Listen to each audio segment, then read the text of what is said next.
অবৈধ পথে লিবিয়া হয়ে সমুদ্রপথে ইটালি যাওয়ার সময় ভূমধ্যসাগরে নৌকাডুবির ঘটনায় গোপালগঞ্জের মুকসুদপুরের এক যুবক নিহত হয়েছেন। এই ঘটনায় একই গ্রামের আনিস শেখ সহ আরও ৭ জন নিখোঁজ রয়েছেন। তবে আনিস শেখের পরিবারের দাবি, তিনি মারা যাননি, বেঁচে আছেন এবং ফিরে আসবেন। নিহত যুবকের নাম এনামুল শেখ। তিনি মুকসুদপুর উপজেলার ননিক্ষীর ইউনিয়নের পশ্চিম লৌখণ্ডা গ্রামের আকব আলী শেখের ছেলে।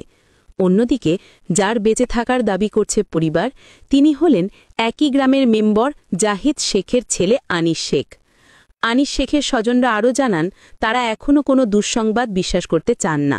যতক্ষণ পর্যন্ত নিশ্চিত খবর না পাওয়া যাচ্ছে, ততক্ষণ তারা আনিসের ফিরে আসার পথ চেয়ে থাকবেন।